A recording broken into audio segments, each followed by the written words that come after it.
Al-Fatihah.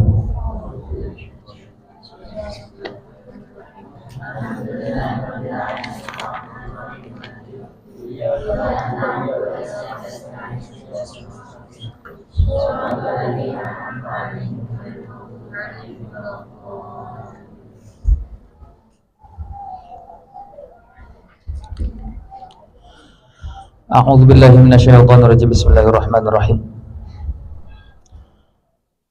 Qala al-musannifu rahimahullah wa nafa'ana bihi wa bi'ulumihi fid dharain amin. Bismillahirrahmanirrahim. Al-mau'izah ats-tsaminata 'asyrata. Yaqulullah ta'ala ya bani adama ila man tashkuni wa laysa limithli ya ibn adam i'mal kama amartuka wantahi amma nahaituka.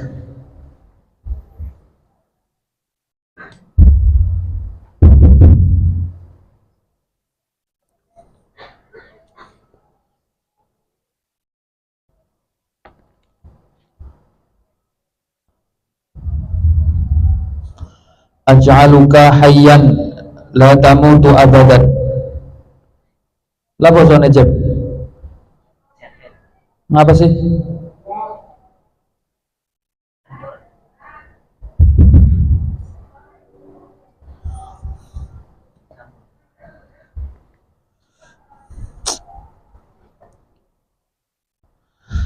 Bismillahirrahmanirrahim.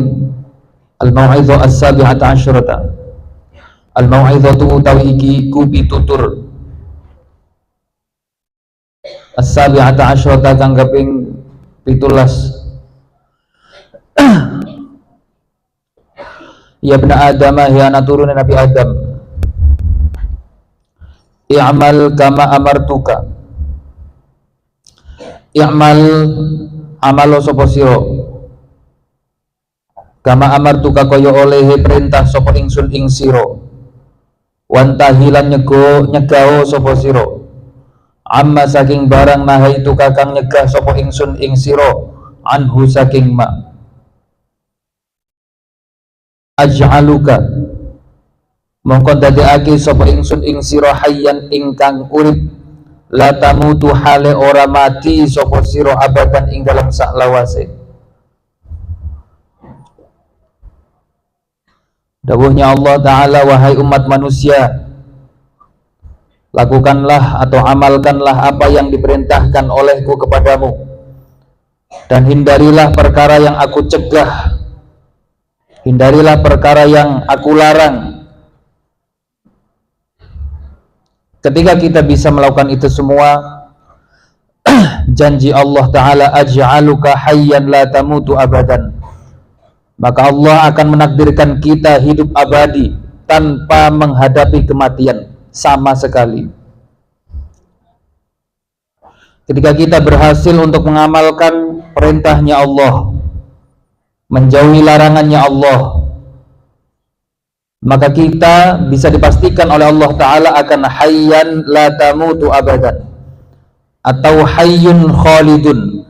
Kita akan hidup abadi kematian.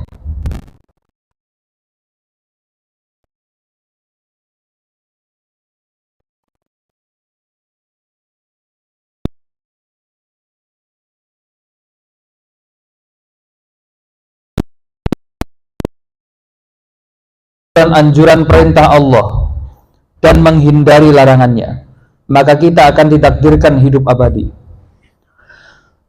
Maksudnya hidup abadi, apakah hidup fid dunya abadi kekal? Maka saya teringat salah satu syair yang diutarakan di dalam kitab ta'lim. Kalian semua kan ngaji ta'lim kan? Di syairnya itu di ta'lim ada disebutkan akhul ilmi hayyun khalidun ba'da mautihi wa awsaluhu tahta turabi ramimun. orang yang berilmu, yakni orang-orang yang mengamalkan ilmunya.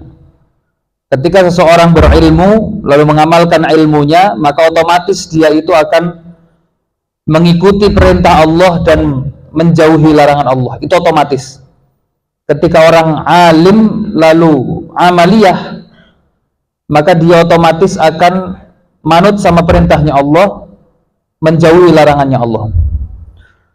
Daunnya kitab ta'lim, akhul ilmi, orang yang alim yang mengamalkan ilmunya, hayyun khalidun ba'da mautihi, dia akan hidup kekal bahkan setelah kematiannya. Wa awsaluhu tahtat turabi ramimun, walaupun tulang belulangnya sudah menyatu di dalam tanah, sudah hancur bersamaan dengan tanah, tapi pada hakikatnya dia hayyun khalidun atau hidup kekal. Buktinya hidup kekal apa? Buktinya seperti muallif kitab kita ini, Imam Ghazali itu udah sehidup ribuan tahun yang lalu.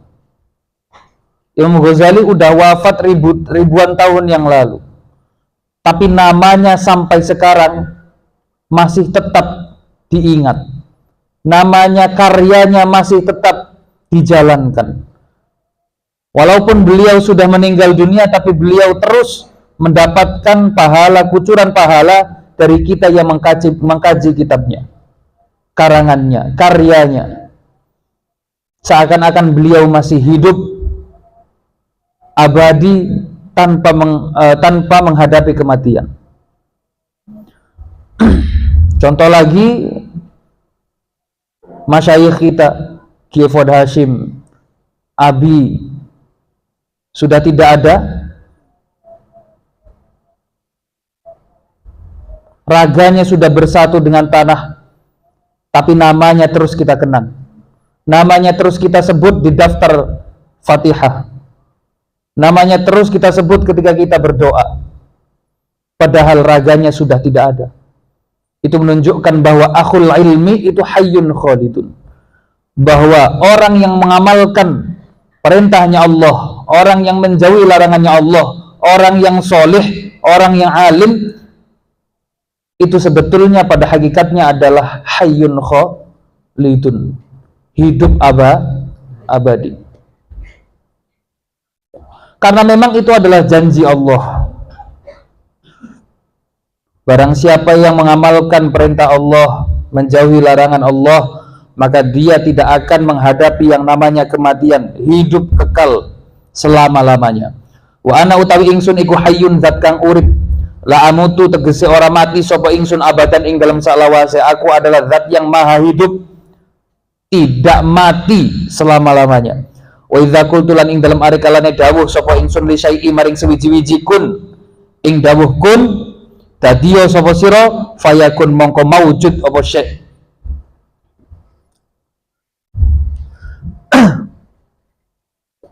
Dawuhnya Allah ketika aku mengucapkan sesuatu kepada sesuatu, kun, jadilah kamu, maka seketika itu juga hal tersebut akan mawujud, akan jadi.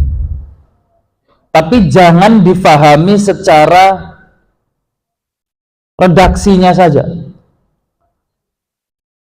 jangan difahami mentah-mentah, oh Allah itu ketika menciptakan sesuatu harus dawuh kun dulu, kalau nggak dawuh kun ya nggak jadi.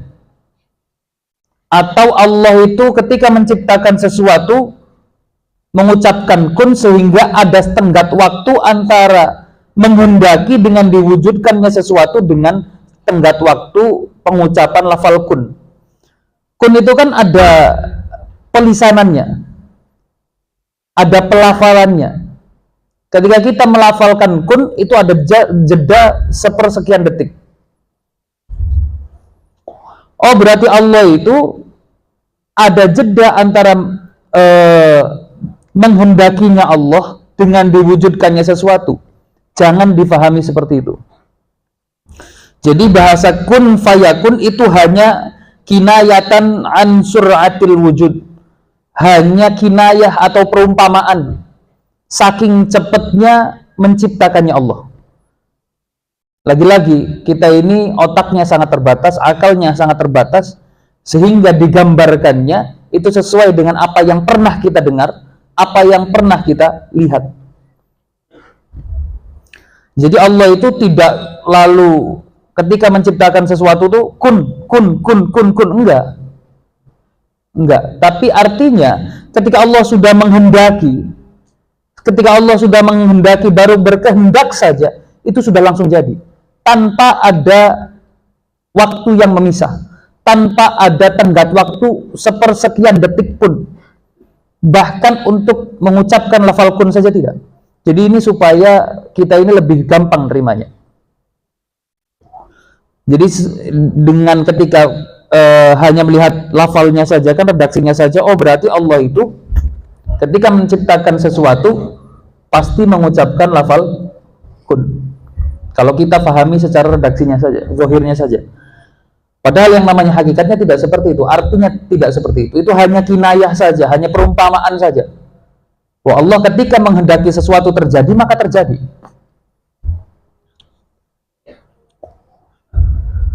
Itu keterangan ada di kitab Jauharatul Tauhid. Jauharatul Tauhid itu ada di kelas 2 ya? Kelas 2, kelas 3. Mbak kelas 3, babang kelas 3 mestinya harus paham itu.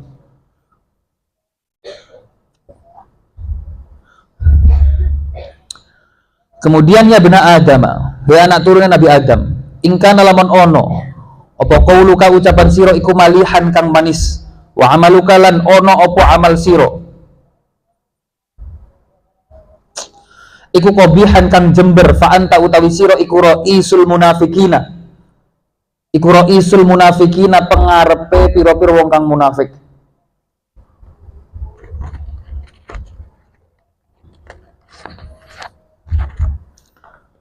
Seandainya kamu adalah manusia yang ucapannya sangat manis, tapi amalnya sangat menjijikan, maka kamu adalah pemimpin dari orang-orang munafik.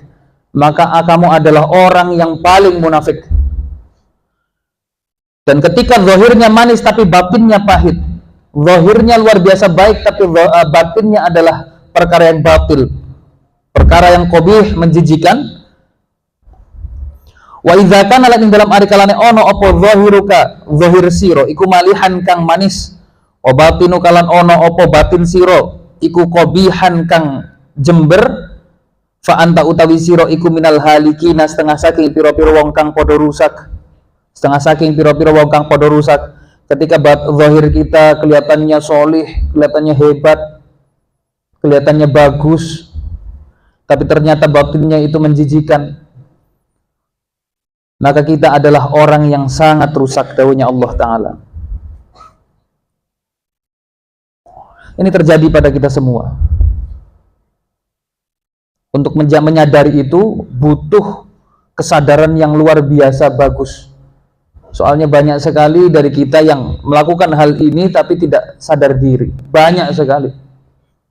Entah itu dari orang yang masih muda, udah tua, entah santri, entah kiai sekalipun, kalau tidak memiliki kesadaran yang penuh, maka tidak akan sadar bahwa dia itu melakukan sesuatu yang qabih, batinnya menjijikan, tapi zahirnya apa yang terlihat adalah sesuatu yang sangat luar biasa.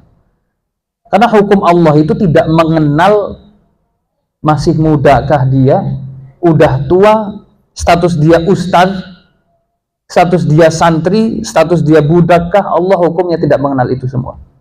Kalau zalim, zalim saja. Kalau soleh, ya soleh. Kalau solihah, ya solihah. Kalau ternyata ahlun nar, ya ahlun nar. Pengen status dia di dunia ini orang yang sangat dikenal luar biasa alim contohnya. Sangat luar biasa, jasanya luar biasa di dunia. Tapi kalau dia itu ternyata batinnya itu adalah perkara yang menjijikan, maka ya neraka sih neraka saja. Karena begitu banyak orang-orang yang dikenal baik, seperti cerita-cerita yang kita fahami, siapa namanya Kiai Barseso, tahu? Ulama kubarok, bahkan orang yang hebatnya luar biasa, tapi justru dia mati dalam keadaan kekufuran. dia mati dalam keadaan mengingkari Allah, bersekutu dengan setan. Padahal dia dikenal sangat luar biasa baik, sangat mengiyakan dawuhnya Allah Ta'ala, sangat membenci kemaksiatan. Tapi pada akhir hidupnya dia berakhir dengan apa? Semua kemaksiatan pernah dia lakukan. Dilakukan hanya dengan waktu hanya beberapa jam.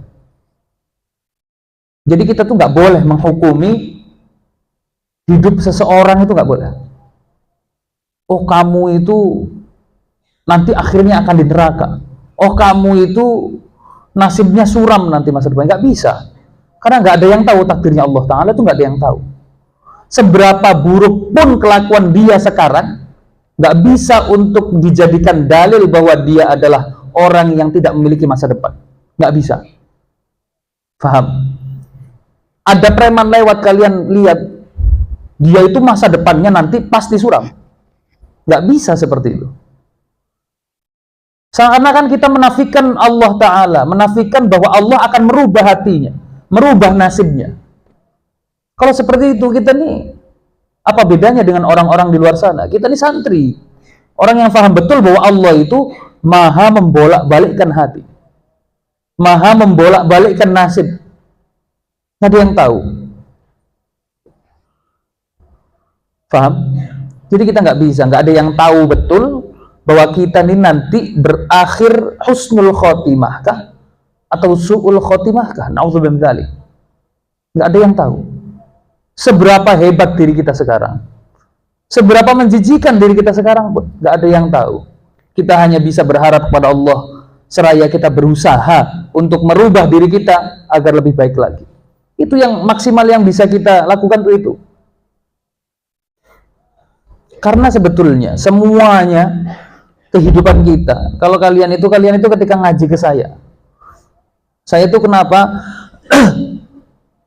kalau ngaji rata-rata kitab tasawuf. So aja, kalian itu mesti dari awal yang pernah ngaji dengan saya tuh pasti kitabnya tasawuf lagi. Karena saya tuh ketika melihat orang-orang yang paham agama tapi berani menghukumi kematian seseorang, berani menghukumi masa depan orang, ini sangat miris sekali. Sehingga itu semua jangan sampai terjadi pada kalian semua. Saya ingin kita semua tuh sadar bahwa kita ini nggak berhak untuk menilai kehidupan orang lain. Kita tuh nggak berhak untuk ngejudge kehidupan orang lain. Kita hanya bisa menasehati, tapi nggak bisa kita menghukumi. Kalau kita sampai menghukumi, seakan-akan kita ini merasa bahwa diri kita tahu segalanya, menafikan Allah Ta'ala. Jangan sampai seperti itu.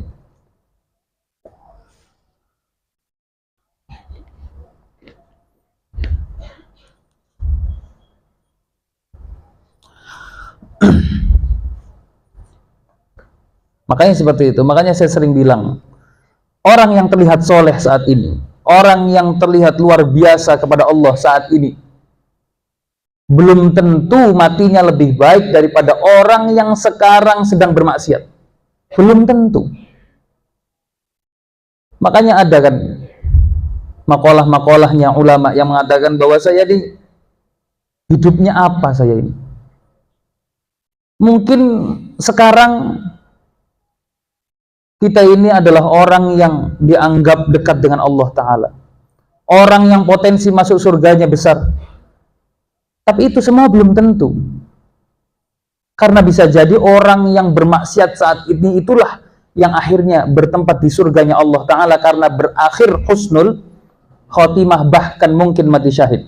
Sedangkan kita yang kita anggap alim luar biasa, yang kita menganggap bahwa diri kita ini adalah orang yang sedang ngaji, orang yang sedang berjuang, mati-matian mendapatkan surganya Allah. Siapa tahu Allah menakdirkan kita su'ul khotimah. Na'udzubillahi min dzalik. Nggak ada yang tahu. Makanya kita nih ketika ada orang bodoh jangan kita remehkan. Ada orang pinter apalagi. Ada orang yang lebih muda dari kita, jangan kita remehkan. Apalagi kalau kita ketemu dengan orang yang lebih tua dari kita. Jadi banyak sekali sebetulnya kita ini dalil-dalil yang menguatkan bahwa kita ini harus menghormati siapapun, entah lebih tua, entah lebih muda, entah lebih bodoh ataupun lebih alim. Harus kita hormati semuanya. Dulu tuh ada di kitab Nasul Ibad, awal-awal pembahasan tentang ini semua tuh ada. Bagaimana kita memandang ketika bertemu dengan orang yang lebih muda. Bagaimana ketika kita memandang orang yang lebih bodoh daripada kita. Bagaimana kita memandang bahkan kepada orang kafir sekalipun. Karena saking tidak menentunya, saking tidak tahunya, bukan tidak menentunya, saking tidak tahunya tentang masa depan dunia seperti apa, nggak dia yang tahu. Syekh Nawawi itu dawuh seperti itu. Bahkan sekali-kali kita bertemu dengan orang kafir, jangan sekali-kali kita menganggap bahwa diri kita lebih baik daripada dia. Bahwa saya nanti pasti masuk surga sedangkan kamu pasti masuk neraka. Nggak bisa seperti itu. Karena apa? Karena kita harus saling menghormati. Siapa tahu takdir Allah, nggak ada yang tahu. Siapa tahu dia sebelum kematiannya dia masuk ke dalam Islam sehingga dia mati syahid. Husnul khotimah.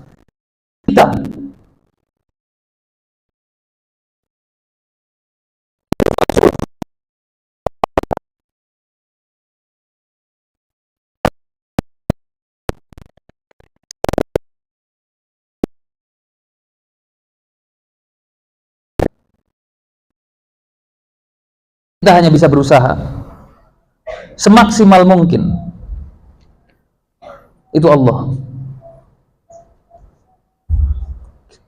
Saya itu sadar betul bahwa saya ketika ngaji tasawuf, banyak ngaji kitab tasawuf, itu akhirnya saya punya kesimpulan bahwa yang menyelamatkan kita supaya dapat ridhonya Allah Ta'ala, supaya masuk ke dalam surga, itu nyatanya bukan hanya kita jungkir jempalik ibadah, bukan sholat kita, bukan kehebatan kita, bukan kesolehan kita, tapi apa?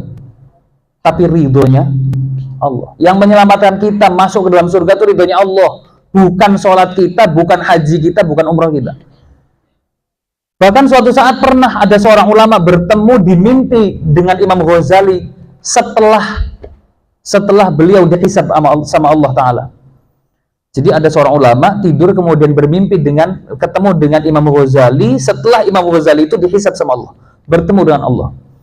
Lah ulama tersebut bertanya ke Imam Ghazali, Imam Ghazali, ketika panjenengan itu bertemu dengan Allah Ta'ala, apa yang ditanya oleh Allah? Allah dawuh apa saja? Bocorin dong, kasarnya seperti itu. Akhirnya Imam Ghazali dawuh, Allah tanya kepada saya, wahai Abu Hamid, tahukah engkau apa yang menyebabkan kamu itu selamat masuk ke dalam surgaku? Ini ada versi cerita lain, bukan Imam Ghazali tapi Imam Ash-Shibli, Imam Abu Bakar Ash-Shibli.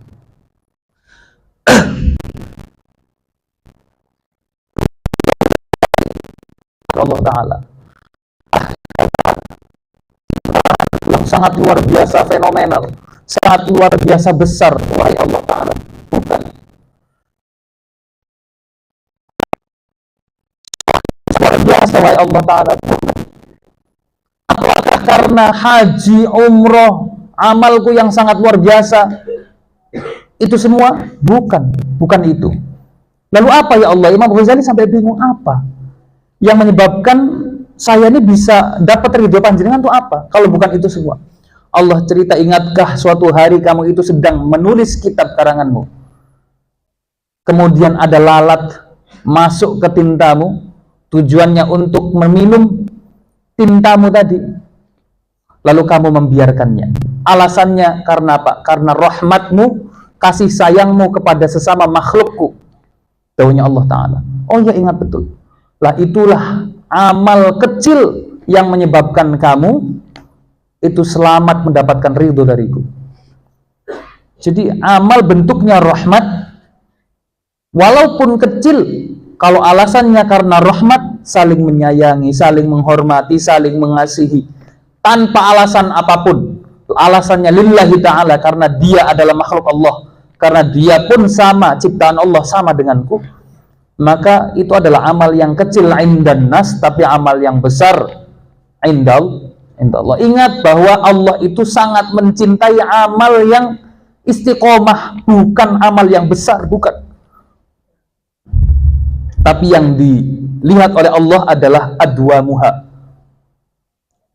Seberapa sering, seberapa istiqomah kamu melakukan amal tersebut. Itu yang dilihat oleh Allah Ta'ala. Bukan seberapa besar kamu beramal, bukan. Kalau Imam Abu Bakar Asyibli, beliau selamat masuk mendapatkan ridhonya Allah. Allah ingatkan bahwa Abu Bakar Asyibli, apakah kamu ingat suatu hari kamu pernah melalui gang kecil di musim dingin yang begitu menusuk badanmu. Kemudian di tengah jalan kamu melihat ada seekor anak kucing. Lalu karena kamu welas, karena kamu merahmati sesama makhluk Allah, akhirnya kamu pungut anak kucing tersebut, kamu masukkan ke dalam jubahmu supaya anak kucing tersebut tidak kedinginan. Lah amal itu yang akhirnya menyelamatkan Imam Abu Bakar Asyibli masuk ke dalam surganya Allah beserta ridhonya Allah beliau dapatkan. Jadi karena rahmat-rahmat amal-amal yang sangat kecil tadi yang akhirnya menyelamatkan beliau masuk ke dalam surga. Bukan karangan kitab yang besar seperti itu, bukan karena amal sholatnya, bukan karena amal ibadahnya.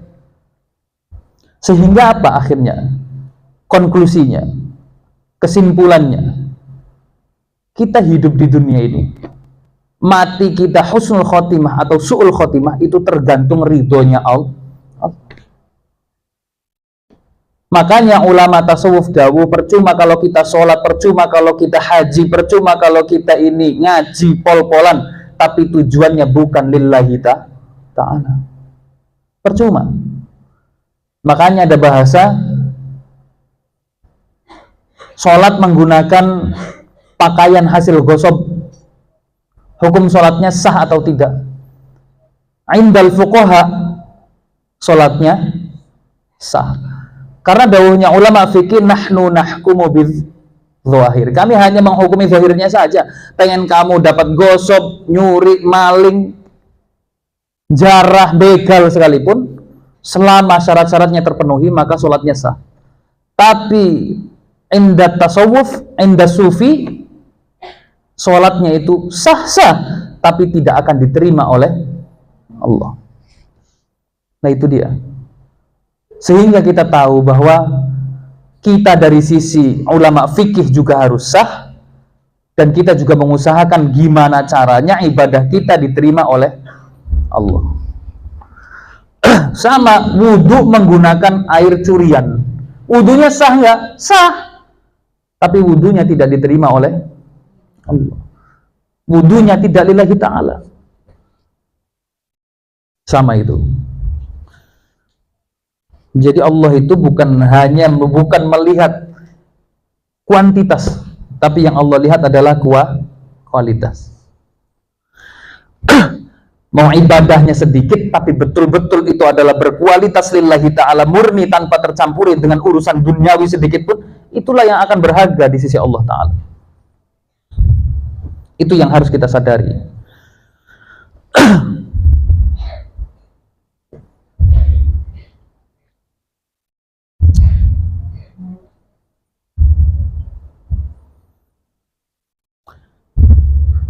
Yukhadi'una, padha mbujuk sapa halikin Allah ing Gusti Allah, wa huwa hali utawi Allah iku khadi'uhum, kang bujuk sapa Allah ing halikin. Bujuk itu adalah menipu.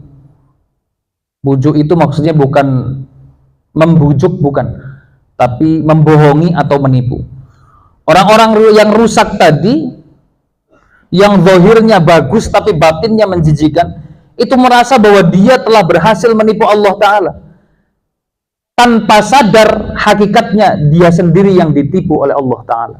Karena Allah itu punya sifat al-khabir, mengetahui sampai ke dalam hati yang paling dalam. Umat manusia Allah tahu. Pengen bohongnya kayak apapun, Allah tidak bisa dibohongi. Justru kita yang ditipu oleh Allah Ta'ala. Wa ma yakhda'una, lan orang bujuk sapa halikin illa anfusahum angin ing awak dhewe halikin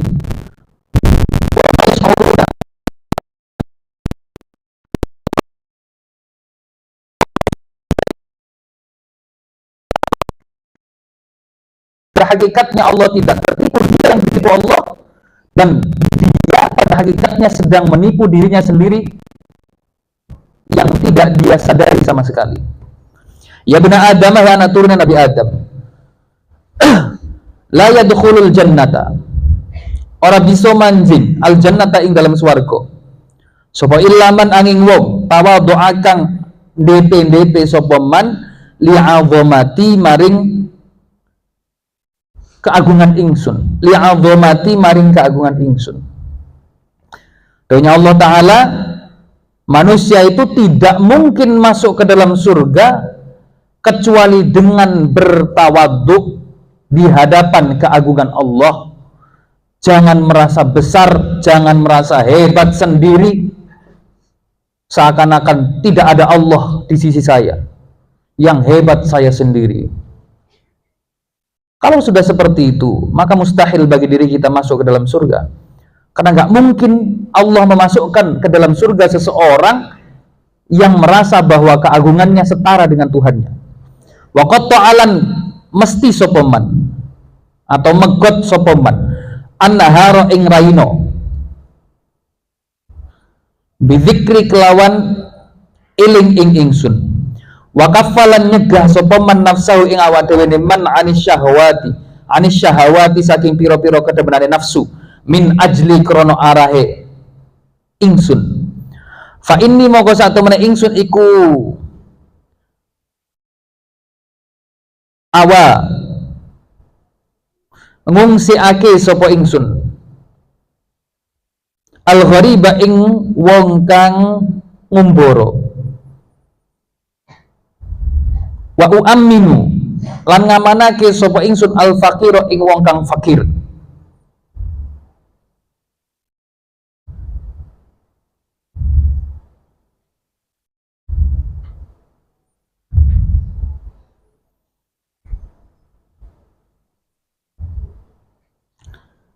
Bahwa sungguhnya Allah itu adalah zat yang maha melindungi orang-orang yang sedang melakukan perjalanan jauh.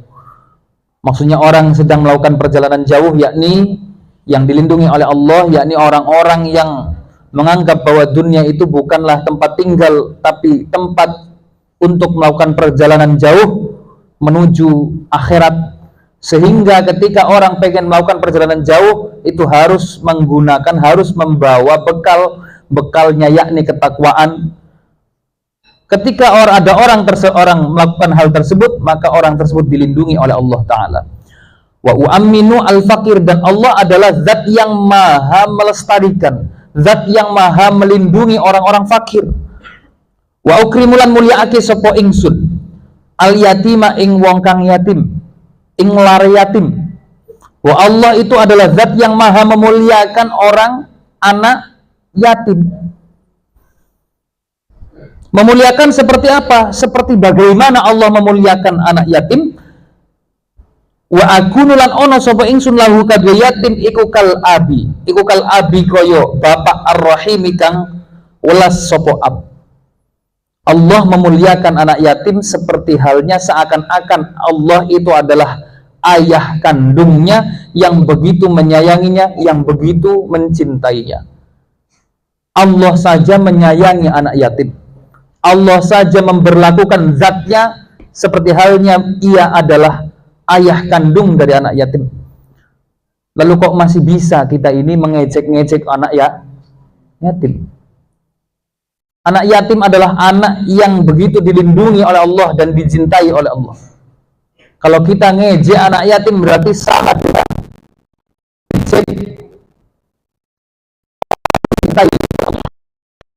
kalau kita ulama adalah seorang yang begitu dicintai oleh Allah. Anak yatim adalah orang yang dicintai oleh Allah. Lalu apa bedanya? Berarti kita ini ngejek kiai juga. Lalu apa bedanya? Jadi jangan sekali-kali kita nih ngeji anak yatim. Kalian yang jadi anak yatim harus bangga. Kalau diledek, yatim, jawab aja, ya mending saya yatim, bapak saya Allah. Lah kamu bapaknya apa? Bapaknya masih ada lah, nanti juga nyusul. Tunggu tanggal mainnya, gitu. Paham? Jangan malah minder, saya pengen boyong. Kenapa? Ayah saya meninggal, saya diejek yatim sama teman-teman pondok. Kenapa lemah sekali? Gak apa-apa, diejek yatim harus bangga. Iyalah yatim, saya adalah orang yang berada di bawah tanggungan Allah Ta'ala. Kalau kamu kan masih di tanggung jawabnya orang tua kamu, ayah kamu itu yang manusia. Lah kalau saya tanggungannya Tuhan. Gitu. Bangga kamu. Paham nggak? Ada yang yatim di sini? Ada nggak? Ya harus bangga kamu. Jangan, saya diladekin yatim terus, akhirnya saya nggak betah, saya pengen boyong. Itu hanya alasan karena kamu nggak seneng ngaji, malas ngaji, akhirnya boyong. Alasannya apa? Diajakin yatim terus, Gus. Jangan lemah, kuatlah. Yatim itu adalah anugerah kok, kamu malah. Iya sama kayak kefakiran, miskin, itu sama saja. Itu adalah kemuliaan. Kok kamu malah minder? Nah itu tadi Allah sendiri yang dawuh bahwa aku adalah zat yang maha menyayangi, maha melindungi anak yatim. Seperti halnya akulah seorang ayah kandungnya yang begitu mencintainya, begitu menyayanginya. Jadi Allah itu berlaku sebagai ayah dari anak yatim. Jadi gini, kalau kamu ngedek teman kamu yang ayahnya masih ada, yang nggak terima siapa? Ayahnya bentuknya apa? Manusia. Tapi kalau kamu yang diledek kamu anak yatim, diledek kamu yang nggak terima ayahnya, ayah kamu siapa? Allah Ta'ala. Paham nggak? Kamu ngejek saya, kalau saya ngejek kamu masih oke lah. Paling pol-polan dikampleng isun. Pol-polan saya dikepretin sama ayah kamu yang manusia. Tapi kalau kamu ngejek saya, wah diazab kamu. Paham? Kalau kamu ngejek saya, rizkinya dipotong sama ayah saya. Gitu, gak apa-apa. Paham? Dawuhnya Allah Ta'ala seperti itu. Kalau Allah Ta'ala berlaku seperti ayah yang sangat mencintai anaknya yang yatim tadi. Jadi harus bangga kalian. Jangan malah minder. Jadi takutlah kalian yang sering ngejek yatim itu. Kalau kamu yang diejek, yang nggak terima pol-polan ayah kamu, ibu kamu, tapi misalkan kamu yang ngejek anak yatim, yang nggak terima Allah Ta'ala langsung. Jadi harus bangga.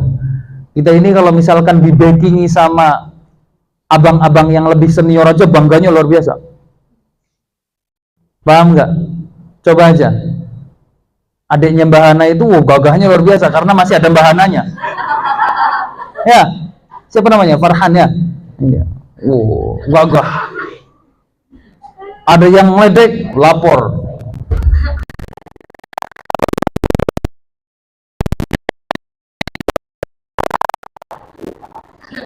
Ada macam-macam sama Farhan, lapor ke Teteh.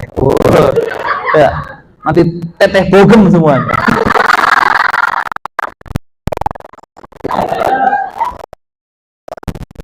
Ada yang macam-macam Farhan, lapor ke Teteh. Nanti Teteh Smackdown.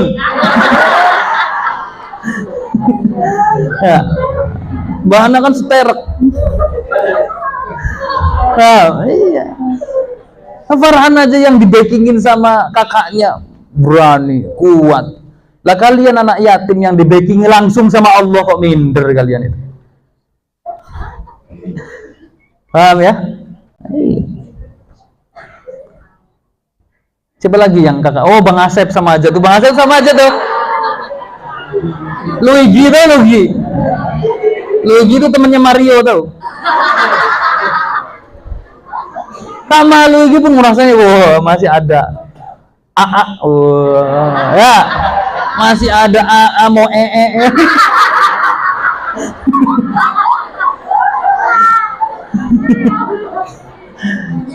masih ada AA. Sehingga saya kalau ada yang ngisengin lapor ke AA. Oh. Saya ada yang ngisengin lapor ke AA, nanti menggerakkan semua muridnya. Ya. Backingannya banyak loh gitu ya. Paham kamu? Anak yatim bersama kalian yang yatim-yatim itu, walaupun nggak punya kakak di sini, nggak punya siapa-siapa. Kalau saya diisengin, nanti saya lapor ke Allah. Allah kan berlaku sebagai ayah saya. Nanti yang gerak malaikat di kampung malaikat mengo kabeh ndak sente. Iyalah. Itulah. Makanya kalian yang udah nggak punya ayah, udah nggak punya ibu itu harus tegar, harus kuat. Kalian punya Allah. Rahmatnya Allah berjalan turun kepada kalian jauh lebih banyak daripada teman-teman kalian. Harus banggalah.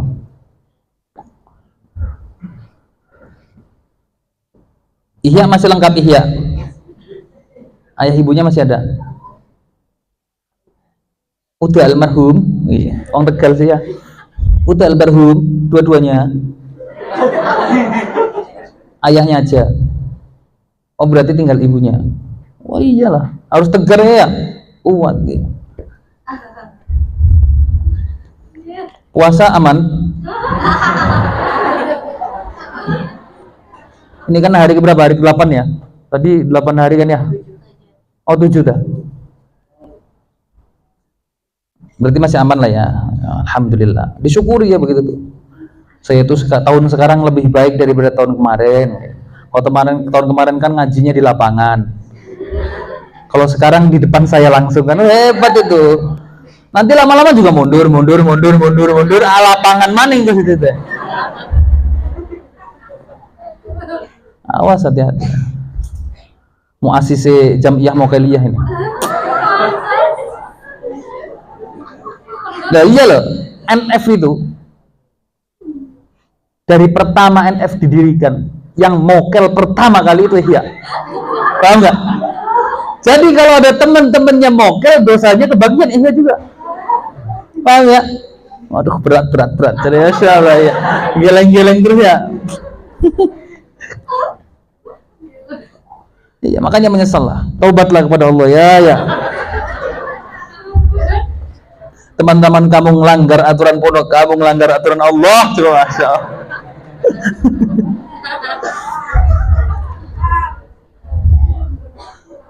Tua-tua mokel kamu. Kamu sunat belum sih ya? Udah sunat belum? Oh udah. Kalau belum saya sunat ini.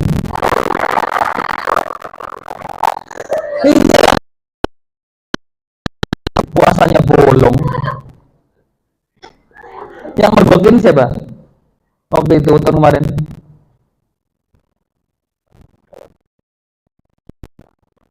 Wakiah. Oh. Wah.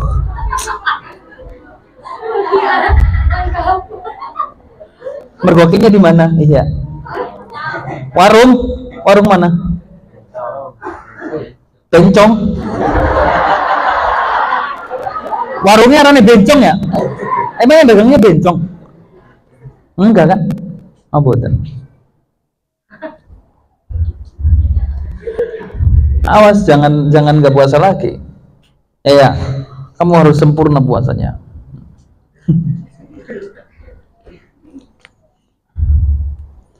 Iya, kamu tuh kalau kamu puasanya full tuh level ketampanan kamu bertambah ya. Loh iya, wajahnya bersinar. Wah. Ketika bertemu dengan Kanjeng Nabi, wah ini dia umat saya. Gitu. Bangga ya. Tapi kalau bolong-bolong Kanjeng Nabi ngarep, mana iya? Mana? Kok gelap gini sih? Nggak kelihatan kalau kamu itu puasanya bolong-bolong. Tapi kalau sempurna, langsung meninggal husnul khotimah, masuk ke dalam surga bersama baginda Nabi. Amin gitu dong ya. Pengen meras ya? Pengen ya, iya mah. Yang betah kamu ya. Kelas berapa ya? Kelas berapa kamu sekarang? 8. Nanti Alian terusin di sini ya. Ya? Okay.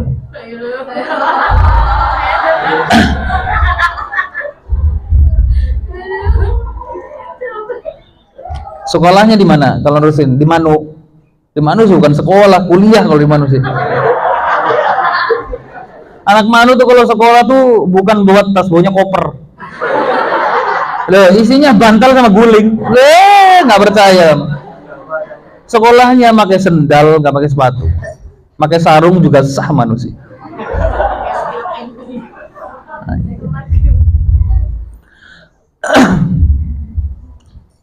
Bon.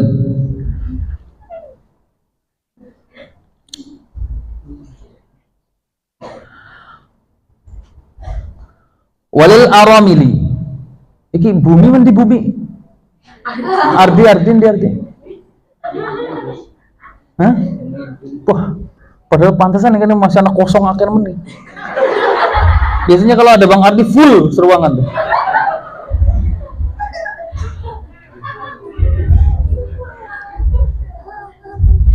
Walil aramili lan kadue lan ono sapa ingsun kadue pira-pira rondo iku kazauji kaya bojo lanang al atufi kang welas sapa zauj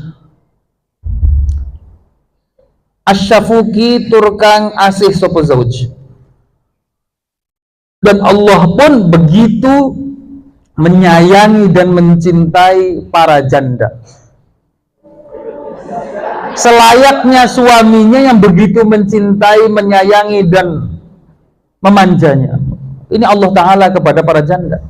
Lah ada terusannya, faman mongko utawi sapa wonge iku kanat ono opo hadhihi ikilah awal gharib ila akhirih, awal gharib tadi itu, awal gharib ila akhirih, kanat mongko ono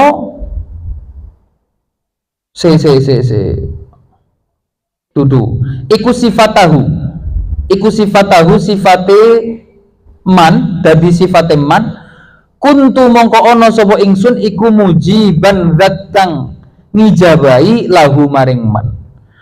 Dan barang siapa yang memiliki sifat-sifat tadi di atas semuanya, maka Allah akan mewujudkan semua keinginannya.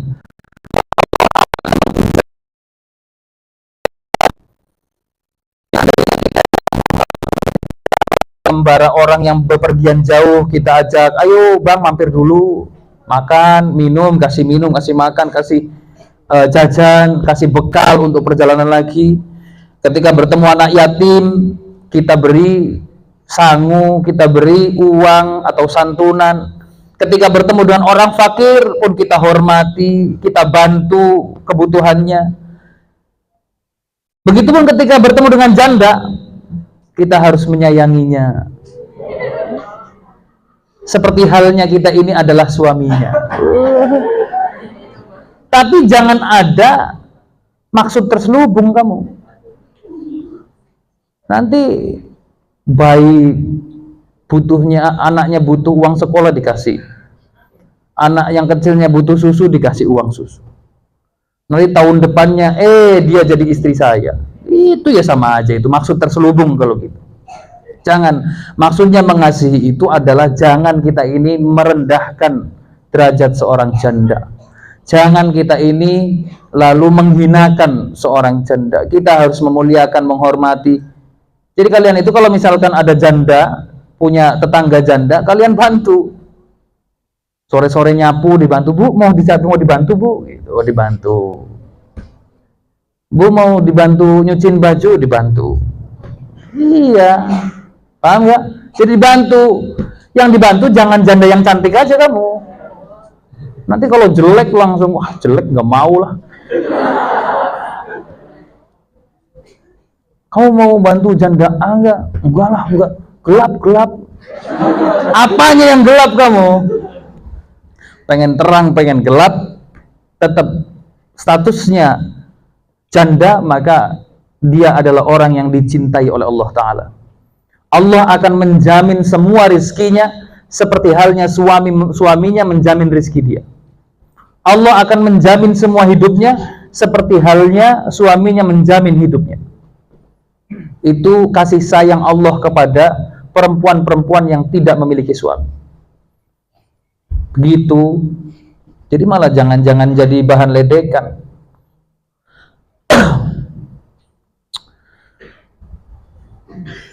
Sehingga idza da'ani, ketika kita sudah bisa melakukan itu semua,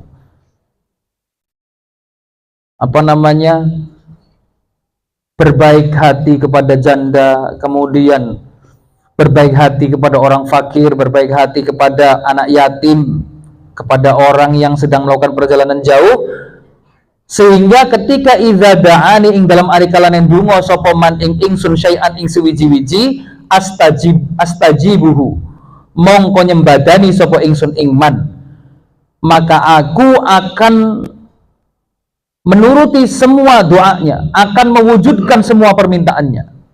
Dawuhnya Allah Ta'ala ini, ketika dia berdoa kepadaku, maka aku akan menuruti semua doanya. Wa idza sa'alani lan ing dalam ari kalanen jaluk sapa man ing ingsun, a'taituhu, mongko maringi sapa ingsun ing man. Ketika dia meminta kepadaku apapun itu, maka aku akan memberi semuanya. Al-mau'izatu utawi iki iku pitutur as-saminata asyrata kang kaping 18. Yaqulu dawu sapa Allah Ta'ala, Gusti Allah Ta'ala, ya bena Adam, ya anak turun Nabi Adam, ilaman maring sopo taskuni madulake sapa sira kabeh ing ingsun, walaisa lan ora ana apa kelakuan limithli maring padane ingsun iku tasku kena padha wadul sapa sira kabeh.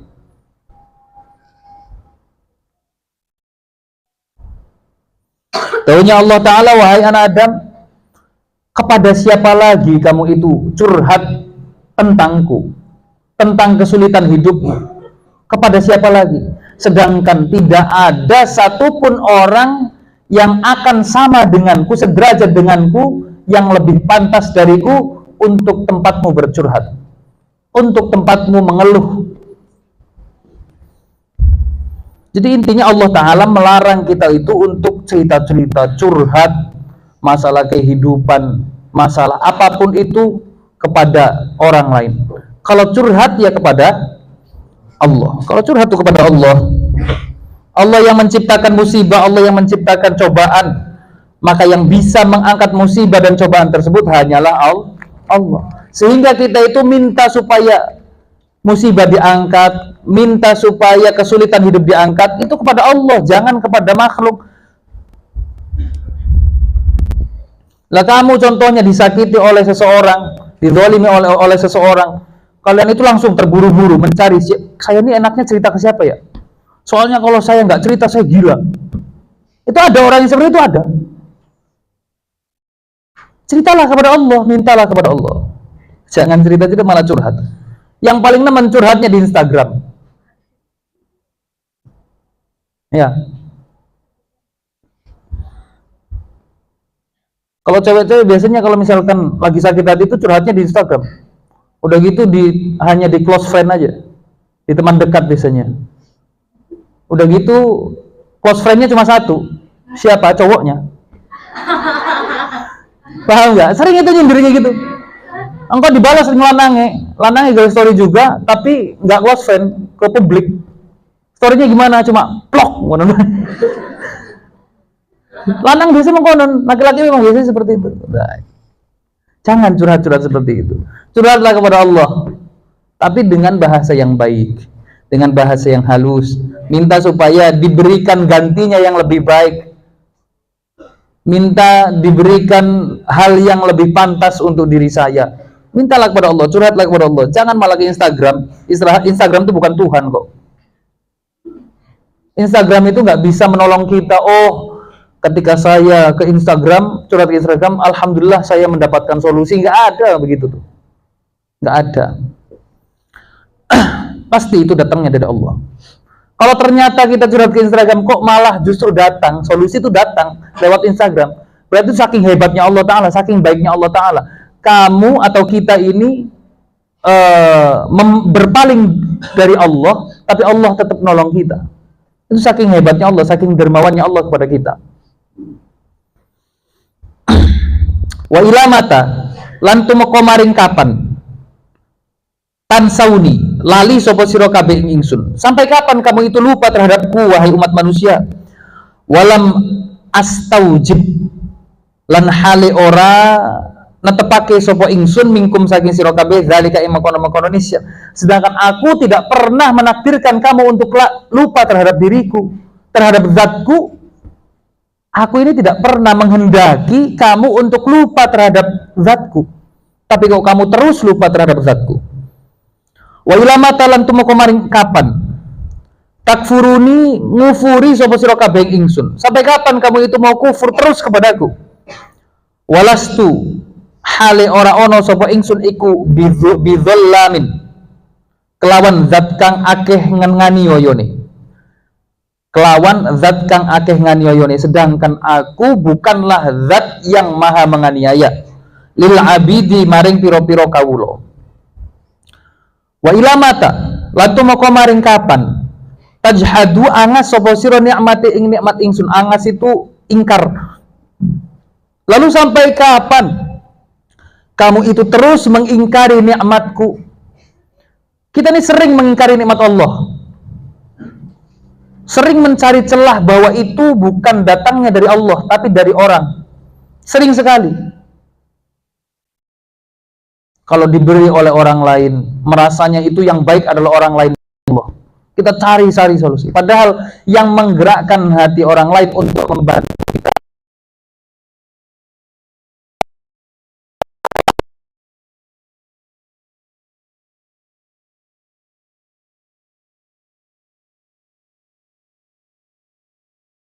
orang yang membantu kita.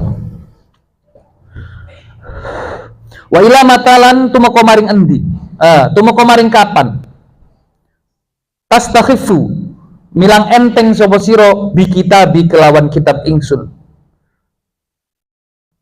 Lalu sampai kapan kamu itu meremehkan Al-Qur'anku? Walam ukallifka hale ora nuntut sapa ingsun ing sira. Walam ukallifka hale ora nuntut sapa ingsun ing sira ma ing barang latutiku kang ora kuwasa sapa sira ing ma. Sedangkan aku tidak pernah menuntut kamu melakukan sesuatu yang tidak kamu mampu, tidak kamu kuasai.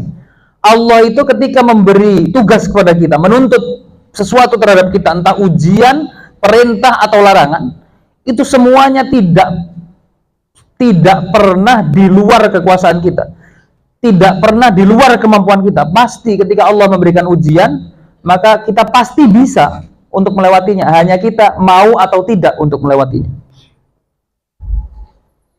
Wa ilamata lan tumeka maring kapan tajfuni wangkot sapa sira ing ingsun. Mau sampai kapan kamu itu keras kepala menghadapiku?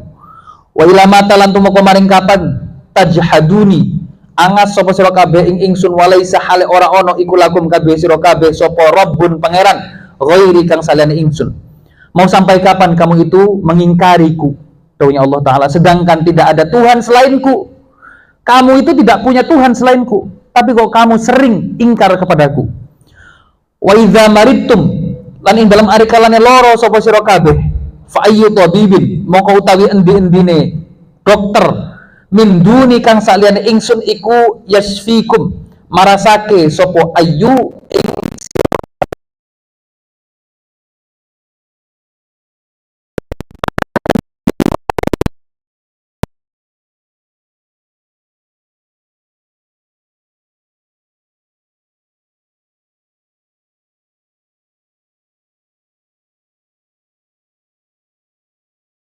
sembuh. Itu menunjukkan bahwa pada hakikatnya yang menyembuhkan kita adalah Allah, bukanlah dokter. Makanya ulama-ulama salaf zaman dulu itu, ulama-ulama yang betul-betul tawakal kepada Allah, nggak ada yang ke dokter tuh, nggak ada. Kalau sakit tuh apa? ibadah. Kalau sakit tuh pasti larinya ke Allah, bukan ke dokter.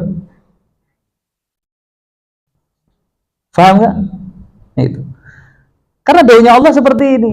Dokter mana yang bisa menyembuhkanmu selain diriku? Nggak ada, selain zatku. Karena satu-satunya zat yang bisa, satu-satunya dokter yang bisa menyembuhkan penyakit kita, itu hanyalah Allah. Begitu banyak kasus-kasus divonis oleh dokter nggak bisa sembuh, ini penyakit nggak bisa sembuh, tinggal menunggu waktu kematian. Ternyata di waktu kematiannya justru dia diberi kesehatan oleh Allah. Begitu banyak kasusnya. Dulunya Ibu Buntet itu ada yang seperti itu, didiagnosa oleh dokter, umurnya tinggal berapa bulan. Ketika check up lagi, ternyata penyakitnya hilang, 0% penyakitnya sudah hilang, kankernya atau apanya gitu. Jadi itu menunjukkan bahwa yang menyembuhkan penyakit kita bukanlah dokter, bukanlah obat, tapi Allah Ta'ala. Sehingga ketika kita ini diberi penyakit, cobaan, gak punya uang, apapun itu dari permasalahan hidup, maka curhatlah kepada Allah, mintalah resepnya kepada Allah Ta'ala.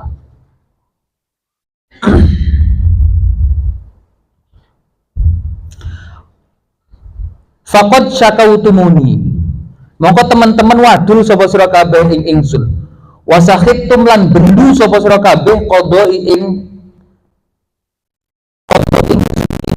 ingsun. Kalau ingsun iku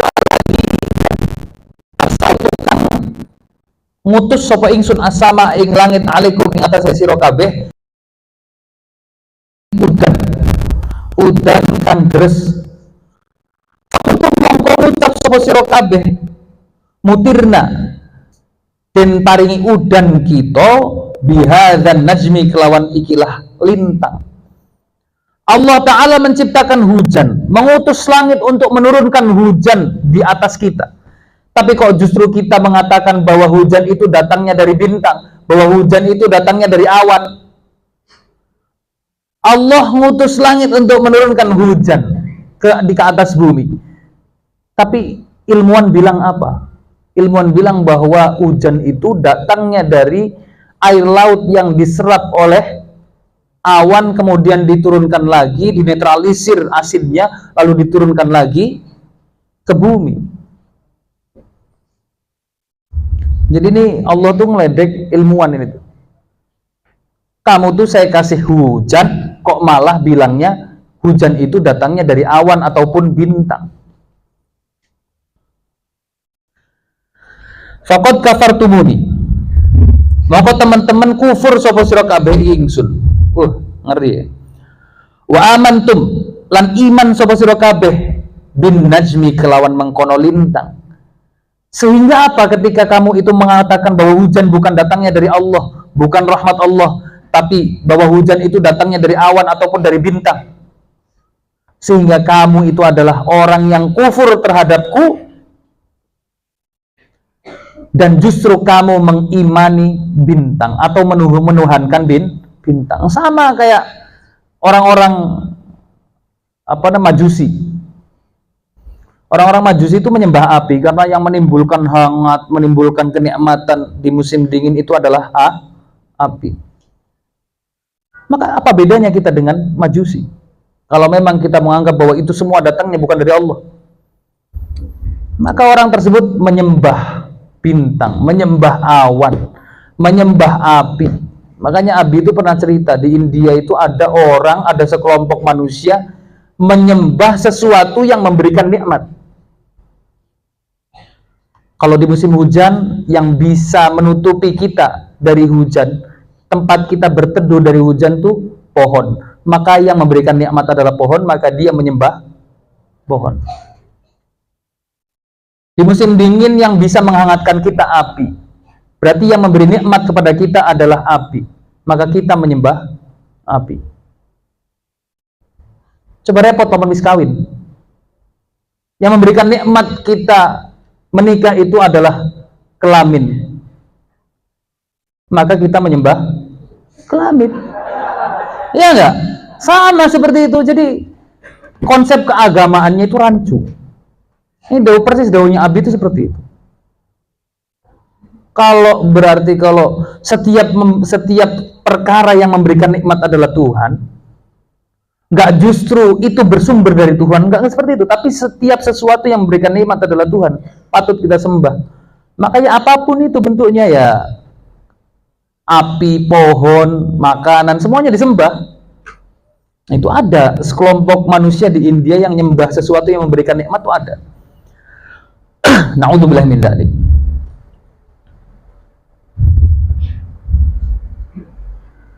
Wa analan utawi ingsun iku alladzi zat anzaltu kang nurunake sapa ingsun alaikum ing atase sira kabeh rahmati ing rahmat ingsun qadron nyatane kira-kira makduron kang wis den pasti apa qadron makyulan tur kang den takar apa qadron ma'dudan tur kang den itung apa qadron mauzunan tur kang den timbang apa qadron maksuman tur kang den bagi qadron.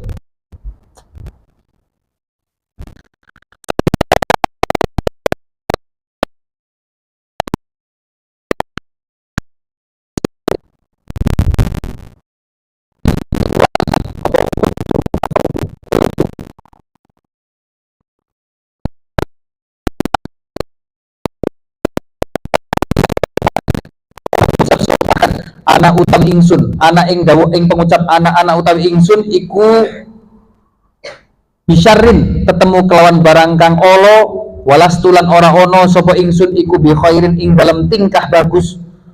Ketika Allah menurunkan makanan kepada kita, bekal kepada kita untuk hidup selama 3 hari, kemudian kita mengucapkan, duh kurang, tuh segini tuh saya kurang bagus ini makanan apa, saya ini miskin, saya ini fakir. Padahal kita sudah punya perkara yang digunakan untuk hidup selama 3 hari. Faqad jahada mongko teman-teman angas sapa ahad ni'mati ing nikmat ingsun, maka dia sedang mengingkari nikmatku dawuhnya Allah. Karena apa coba? Kita bisa makan untuk hari ini harusnya bersyukur. Apalagi besok masih bisa terjamin, besoknya lagi masih bisa terjamin. Lalu kita merasa masih bahwa kita ini nggak punya nikmat. Na'udzubillah min dzalik. Jadi harus disadari betul.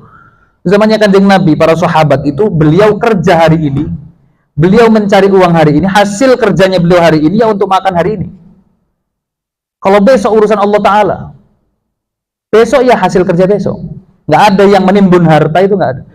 Sedangkan kita, wis kasarannya UMR tuh 2 juta, 2 juta tuh sehari habis apa nggak? Nggak mungkin. Makan apa kamu? Nah itu. Jadi banyak sebetulnya dari kita yang melakukan kekufuran nikmat tapi tidak sadar. Sadarnya luar biasa hebat.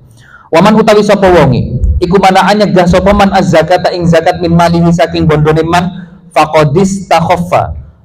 Monggo teman-teman milang enteng sapa man bi kitab kelawan kitab ingsun, barang siapa yang tidak mau mengeluarkan zakat dari hartanya maka dia itu meremehkan Al-Qur'an. Wa idza alima, karena perintah-perintahnya itu datangnya dari Al-Qur'an. Wa idza alima lan ing dalem ari kalane ngerti sapa man bi waktu salati kelawan waktune salat tapi lam yafruh hale ora ngobrake sapa man, tidak menyempatkan. Ngobrake itu menyempatkan. Hale orang ngobrake sapa man lah maring salat faqad ghafala, mongko teman-teman lali sapa man anni saking ingsun. Barang siapa yang sudah tahu masuk waktunya sholat tapi dia tidak menyempatkan untuk sholat, maka dia lupa terhadap zatku, maka dia lupa kepadaku, dawuhnya Allah Ta'ala. Makanya ketika datang waktunya sholat, secepat mungkin kita sempatkan untuk sholat.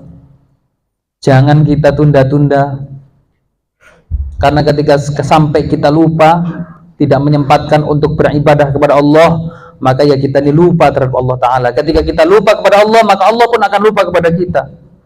Jadi ketika dimasukkan ke surga, kita ketinggalan. Dawuhnya Allah, iya saya lupa. Saya lupa, kamu itu harusnya masih surga kok, saya ketinggalan masuk neraka. Ya udahlah, pintu surga sudah ditutup, ya kamu masuk neraka aja. Coba bayangkan ketika Allah seperti itu. Pedih atau enggak? Pedih. Sakit luar biasa. Al-Mau'idhah at-tasi'ata asyrata yaqulullah ta'ala ya bani adama isbir wa tawadhu' arfa'aka. Intaha, wallahu a'lam bishawab. Al-Fatihah.